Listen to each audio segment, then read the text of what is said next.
अहंकार तो भक्ति का भी आ जाए ना कि मैं बड़ा भगत हूँ, वो भी उसको ले डूबता है, कहीं का नहीं छोड़ता उसको। तो भगवान ने सोचा इलाज तो करना पड़ेगा, मन में थोड़ा सा आ गया इसके। तो वापस जा रहे थे तो देखा कि एक नई नगरी बनी हुई है, पहले उसने कहीं नहीं देखी, वो तो तीनों लोकों में घूमता है।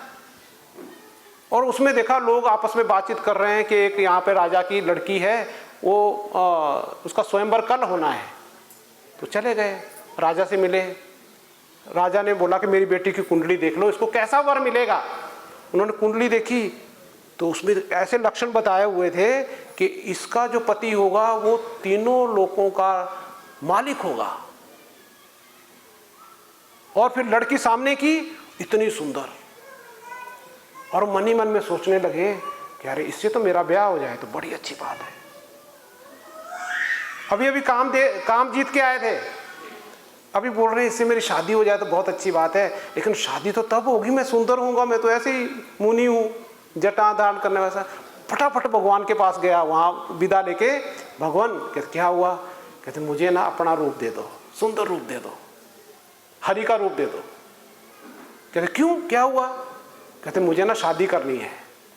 तो भगवान ने अंदर ही अंदर सोचा कि देखो अभी अभी बोल के गया था भगवान मैंने कामदेव को जीत लिया है, अब बोल रहा है मुझे शादी करनी है, अब काम के अधीन आ गया है।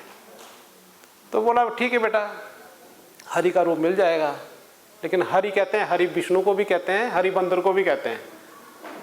तो बंदर का रूप दे दिया। जहाँ स्वयंवर था वहाँ बैठ गया, सोच रहा है मैं बड़ा सुंदर हूँ, जैसे लड़की आगे आई तो ऐसे ऐसे करके दिखा रहा, मेरे को देख लेगी, मेरे को भी वर करेगी। लेकिन जब उसने देखा वो बंदर का मुंह लेके, उसने तो मुंह स्कोड़ करके दूसरी जगह चली गई। और जहाँ भगवान विष्णु बैठे थे राजा के रूप में, उनको वर्णमाला डाल दी और चले गए। शिव जी के 2 गण भी नारद मुनि जी के पास थे, वो सब देख रहे थे कि हमारे भगवान के पास बोल के गया था मैंने कामदेव जीत लिया है, मैं बड़ा हो गया हूँ।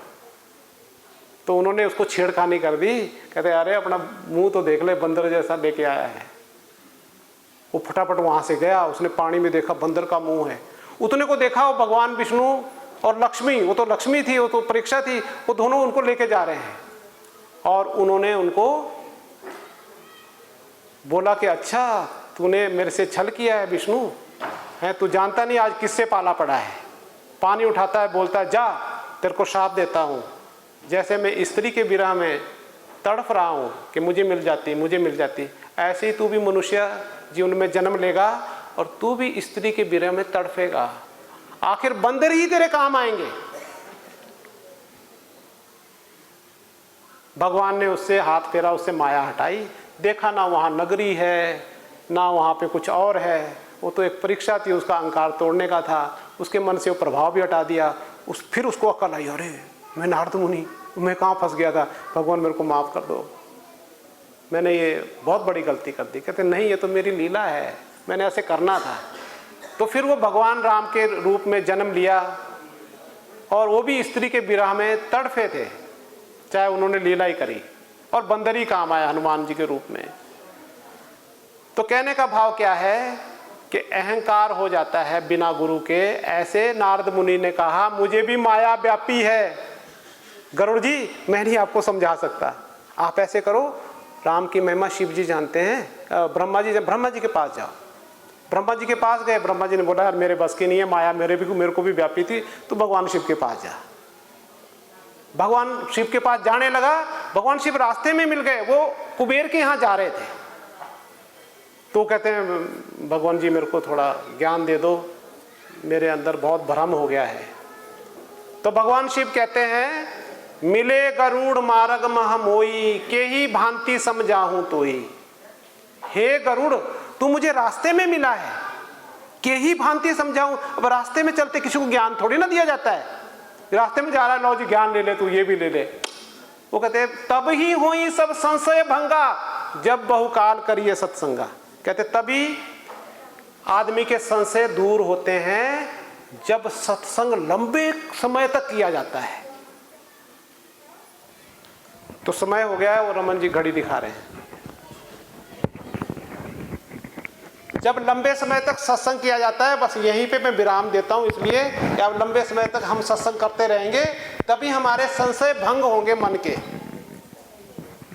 नहीं तो नहीं होंगे। ये नहीं है कि अभी कान में फूंक दिया हो जाएगा। इसके लिए लंबे समय तक सत्संग करना पड़ता है। इसलिए सत्संग लाग रहो रे भाई, तेरी बिगड़ी बात बन जाए। अगर सत्संग में लगे रहेंगे तो हमारी बिगड़ी हुई बात बन जाएगी। जो हमारे मन में जन्मों जन्मों के संशय हैं, हमारे मन में कई तरह के कुतर्क हैं, कई तरह के विकार हैं, वो सत्संग में आकर ही दूर हो जाएंगे। इसलिए कहा है बड़े भाग पाइब सत्संगा, बिन ही प्रयास होई भव भंगा। बड़े भागों से सत्संग मिलता है और सत्संग में आ गए बिना प्रयास के भव भंग हो जाएगा, माया का प्रभाव खत्म हो जाएगा बिना प्रयास के। हमने कोई प्रयास किया, थोड़ी देर बैठे, आराम से बैठे, सुना, ना तप किया, ना तीर्थ किया, ना दान किया, ना यज्ञ किया, ना हवन किया, कुछ भी नहीं किया, आराम से बैठे।